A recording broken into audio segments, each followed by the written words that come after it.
Fabien Mouglet, notre invité.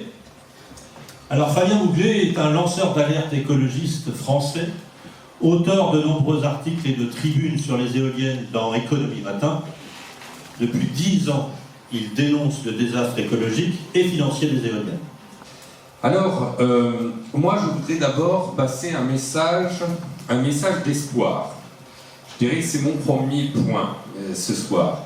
Il ne faut rien lâcher contre l'installation des éoliennes.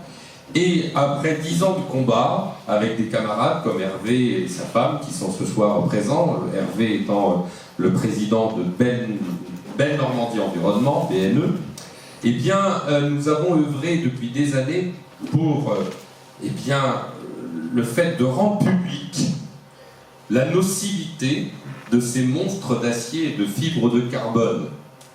Car les éoliennes ne sont pas, n'en déplaise à Greenpeace, de jolies fleurs dans la nature.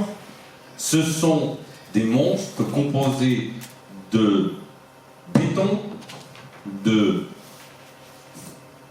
ferraille et de fibres de carbone et de terres rares. Pourquoi ? Eh bien, j'ai écrit ce livre après des années de combat. J'ai d'abord, Antoine l'a précisé, dévoilé le scandale de la corruption dans l'éolien au travers notamment des prises illégales d'intérêt. François Bayrou d'ailleurs s'était offusqué de cette situation. Je l'évoque dans mon livre, dans le chapitre concernant les ONG, le lobbying, qui est assez terrifiant, il faut quand même le dire, ces relations qui existent entre les hommes politiques, entre le parti Europe Écologie Les Verts, entre Greenpeace, WWF, qui se parle de la vertu écologique, et qui est partenaire financier des promoteurs éoliens. Alors, j'ai ensuite dénoncé ce tarif de rachat. Le tarif de rachat de l'éolien est expliqué dans mon livre. Le tarif habituel de l'électricité, dans le marché habituel de l'électricité, de 45 € le mégawattheure en 2017. Pour l'éolien en mer, c'est pire. Les 6 centrales éoliennes en mer, j'ai découvert que le tarif de rachat était de 220 € le mégawattheure. Donc on a 45 €, et la différence entre 45 € et 220 € le mégawattheure, c'est une subvention. La totalité des subventions que nous payons est, pour l'éolien terrestre, de l'ordre de 30 à 40 milliards d'euros. C'est le rapport de la Commission des finances de l'Assemblée nationale, qui a été rédigé par Julien Aubert, qui l'a souligné. Alors 30 à 40 milliards d'euros pour l'éolien en terre, 30 milliards d'euros pour l'éolien en mer. Et comme la petite taxe que nous avons sur notre facture d'électricité ne suffit pas pour payer l'intégralité du surcoût, eh bien la France a une dette à l'égard d'EDF de 10 milliards d'euros. Et dans mon livre, j'explique comment cet argent est financé.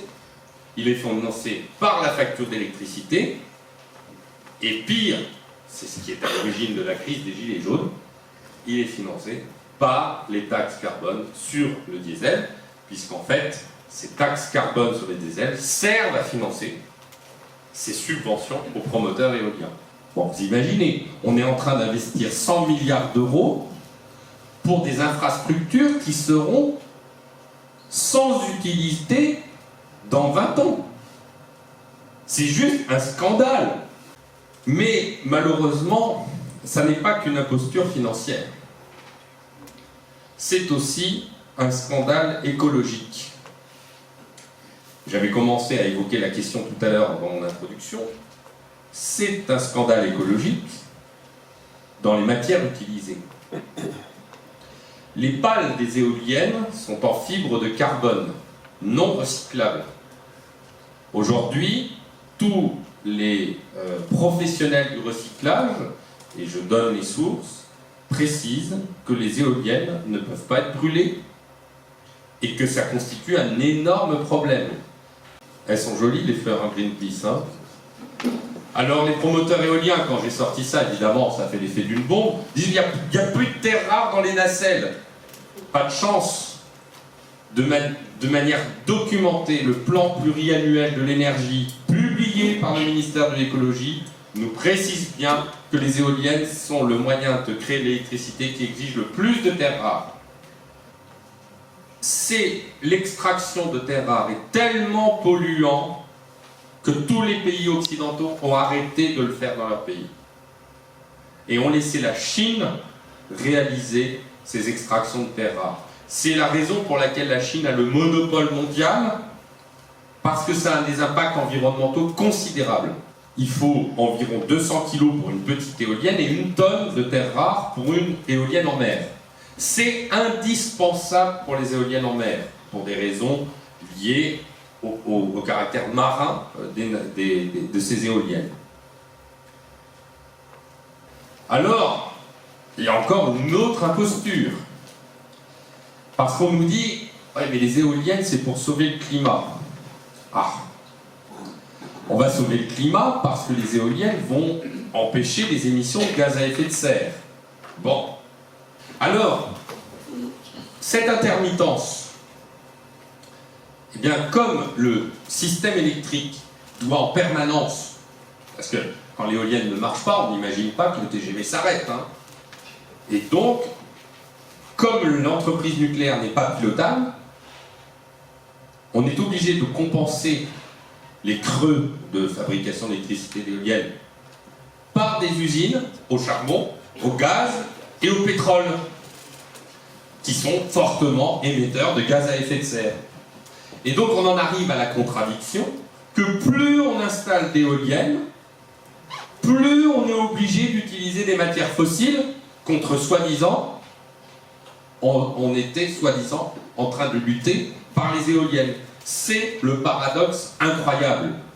L'OFATE, Office franco-allemand de la transition énergétique, composé d'industriels éoliens, de syndicats de promoteurs éoliens français et allemands, qui perçoit 38% de son budget financé par le ministère de l'écologie français et le ministère de l'industrie allemand.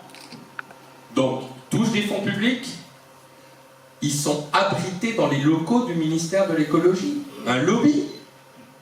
Ils ont infiltré nos institutions pour nous vendre une solution qui a montré son inefficacité. C'est ça qu'on est en train de nous vendre. Et c'est ça que je dévoile dans mon bouquin. Alors tout ça, c'est déjà un élément qui fait dire qu'il faut tout de suite arrêter cette affaire. Mais en plus, il y a les problèmes de santé. Il y a les infrasons. La NASA a dévoilé il y a 30 ans que les éoliennes déployaient, produisaient des infrasons. Alors les promoteurs éoliens disent « Mais non, ça ne produit pas de bruit. » Sauf que les infrasons, ce sont des bruits non audibles qui ont des conséquences désastreuses pour la santé. À Hong Kong, le gouvernement chinois vient d'utiliser des pistolets à infrasons. Les États-Unis ont créé une nouvelle arme globale avec des infrasons. C'est une arme de guerre, l'infrason. C'est utilisé comme arme de guerre. Et aujourd'hui, on nous met des usines à infrasons dans toute l'Europe. Comment voulez-vous que les gens soient en bonne santé à proximité des éoliennes? Il y a des alertes mondiales. En Allemagne, l'Académie de médecine allemande a lancé une alerte il y a quelques années. Derrière, c'est pas simplement la santé humaine, et vous en avez entendu parler dans les médias, ce sont les vaches maintenant qui souffrent. 300 vaches qui sont mortes à nausée. Derrière ces problématiques, on veut nous installer des monstres d'acier qui polluent notre environnement, qui sont constitués par des matières premières polluantes et non recyclables, qui émettent des gaz à effet de serre et n'empêchent pas la lutte contre le réchauffement climatique, qui enrichissent indûment des sociétés financières, qui, par l'argent dont ils réussissent à corrompre massivement des élus, des à financer des associations environnementales pour nous faire croire qu'elles n'ont pas d'impact sur la santé. Il est temps de réagir. Il est temps d'arrêter cette imposture. Il est temps de la dévoiler. Et je suis heureux ce soir d'avoir été parmi vous pour vous alerter sur cette problématique qui, je l'espère, est une problématique qui va être dans le grand public, qui va être dévoilée pour que nous en sortions, que nous arrêtions cette installation des machines et surtout qu'à échéance 10 ou 20 ans, nous demandions la désinstallation massive des éoliennes de notre environnement. Merci de votre accueil ce soir.